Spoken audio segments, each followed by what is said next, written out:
더불어민주당 김정철 대변인입니다. 오후 브리핑 한 건 드리겠습니다.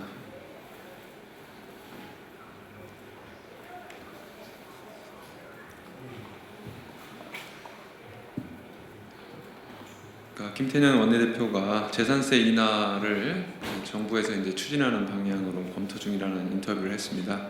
결론적으로 그 방향은 옳지 않다, 이런 말씀 좀 드리도록 하겠습니다.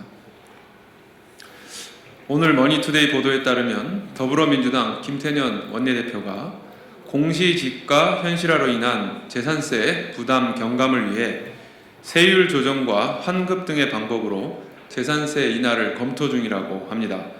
부동산 3법 등 다주택자 종부세 강화와 공시지가 현실화를 추진하다 보니 재산세가 오르고 이에 따른 여론 악화를 막기 위한 조치로 보입니다.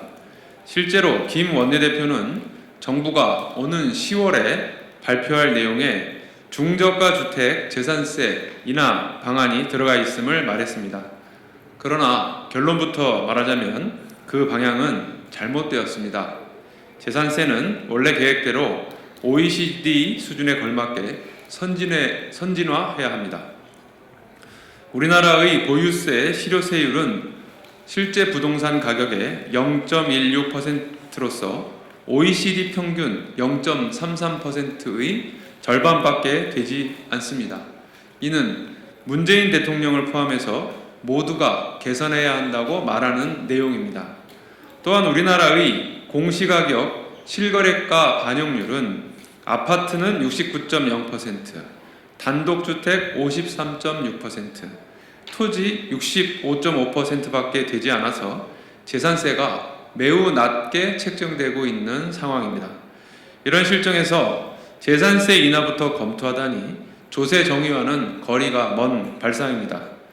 만약 1주택 실거주자 중에 부동산 가격이 많이 올랐으나 실제로는 소득이 없어 재산세 납부를 힘들어 한다면 납부를 이연하거나 유예해 줄 수는 있을 것입니다. 그러나 이런 방법이 있음에도 재산세 인하부터 거론하는 것은 옳은 방침이라고 할 수 없습니다. 한편 부동산 시장에서는 다주택자만 투기에 뛰어드는 것이 아닙니다. 1주택자도 갭 투자 등 다양한 방법을 통해 부동산 투자에 뛰어들고 있는 실정입니다. 이런 상황에서 중저가 주택, 1주택자 등에 대해 재산세 인하 혜택을 준다면 다주택 가구가 세대 분리 등을 통해 중저가 주택 확보로 방향을 선회할 수도 있고 이로 인해 서민들의 주거 안정을 해칠 수도 있는 노릇입니다.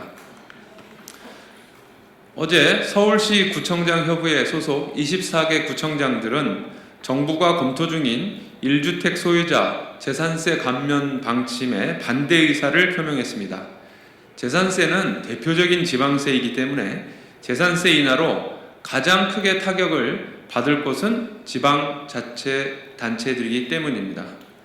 결국 중저가 주택 재산세 인하, 1주택자 재산세 감면 등은 주권자인 국민이자 지역 주민들의 피해로 이어질 것입니다. 이런 점을 종합해 볼 때 정부 여당이 검토 중인 재산세 인하 방침은 옳지 않습니다. 보유세를 선진국 수준으로 현실화하기로 했다면 그에 맞게 우직하게 정책을 추진해야 합니다. 정부가 이러한 중요한 정책을 부침개 뒤집듯 이리 뒤집고 저리 뒤집고 해서는 안 된다는 점을 다시 한번 강조하는 바입니다. 이상입니다.